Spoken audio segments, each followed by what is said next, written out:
Top quality और consistent performance के लिए सिर्फ सिल्वर पंप नाम याद रखना। पहलगाम हमले में आतंकी हमले के बाद घाटी में सेना का एक्शन हुआ है। अब तक 7 आतंकियों के घरों को ध्वस्त कर दिया गया है। आदिल आसिफ शेख के घर को ध्वस्त किया गया है और जाकिर गनी और हारिस अहमद के घर को भी ध्वस्त किया गया है। तो ये तस्वीरें उन्हीं आतंकियों के घरों की है जिन्हें ध्वस्त किया गया है, जिन्हें बुलडोज किया गया है। तो बड़ी जानकारी हम आपको दे रहे हैं। लगातार कश्मीर में एक्शन, एक तरफ तो लगातार इस हमले से जुड़े तार खंगाले जा रहे हैं। उन लोगों से पूछताछ की जा रही है जिन पर इन आतंकियों से मिली भगत का शक है और या जिनका हाथ हो सकता है। और अभी तक 7 आतंकियों के घरों पर एक्शन भी हुआ। आदिल आसिफ शेख के घरों को ध्वस्त किया गया, जिसकी तस्वीरें आप देख रहे हैं।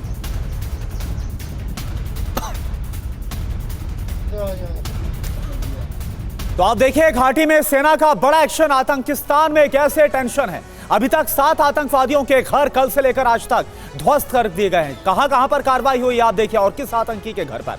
त्राल की बात की जाए तो आतंकी आसिफ शेख का जो घर है वो ध्वस्त कर दिया गया।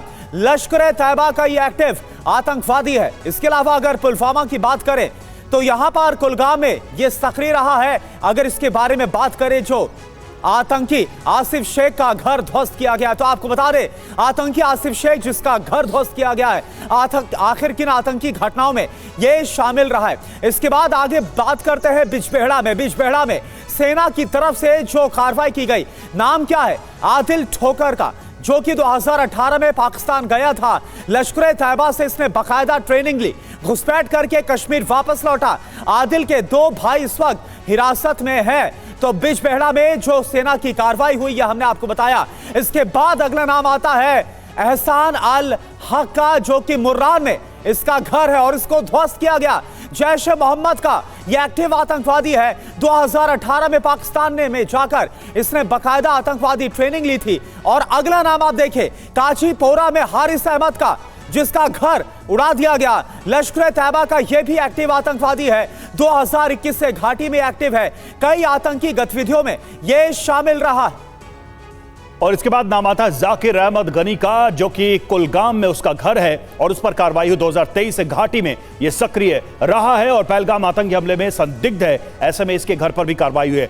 अब बात करते हैं शाहिद अहमद कुटे की, जिसका घर शोपियां में था और 2002 से घाटी में यह सक्रिय रहा है। कई आतंकी गतिविधियों में यह शामिल रहा है। इसको लेकर ही कार्रवाई हुई है। जाहिद अहमद, जो कि कुलगाम का रहने वाला है, यह सक्रिय आतंकवादी रहा है और कई गतिविधियों में शामिल होने का शक है। इसके मकान के ऊपर भी कार्रवाई की गई है। तो यह एक्शन उन लोगों पर जो आतंकी गतिविधियों में घाटी में शामिल है और खासकर जो पहलगाम में आतंकी हमला हुआ उसमें शामिल होने का शक है।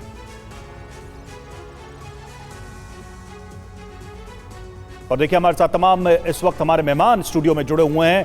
आपको बता दें major general retired J K. Bansal, रक्षा विशेषज्ञ हमारे साथ स्टूडियो में मौजूद हैं। प्रोफेसर संजय भारद्वाज, विदेश मामलों के जानकार हमारे साथ हैं। और जमीर अली, पाकिस्तानी पत्रकार हैं इस्लामाबाद से, वो हमारे साथ जुड़े हुए हैं। महराज अहमद, हमारे संवाददाता भी श्रीनगर से जुड़े हुए हैं। मनीषा, हमारे संवाददाता हमारे साथ स्टूडियो में मौजूद हैं। महराज के पास सबसे पहले जाएंगे। महराज, जो ये कार्रवाई हुई है 7 अलग अलग आतंकियों के घरों के ऊपर, उसके बारे में क्या जानकारी मिल रही है? और खासकर इन जो फेसेस हैं, अगर देखा जाए घाटी में जो संदिग्ध चेहरे हैं आतंक के, इनको लेकर क्या अभी तक जानकारी है? बिल्कुल रवि, बता दें पहलगाम हमले के बाद से सुरक्षा एजेंसीज काफ़ी चौकसी बरत रही है और इसके चलते कहा जा सकता है कि एक डाटा जो है वो निकाला गया है सुरक्षा एजेंसियों की तरफ से, विशेषकर उन मिलिटेंट्स का जो एक्टिव है अभी। और कुछ समय से पहले जो है कह सकते हैं कि कुछ समय से यहाँ पे एक्टिव या मिलिटेंट्स के साथ काम कर रहे हैं।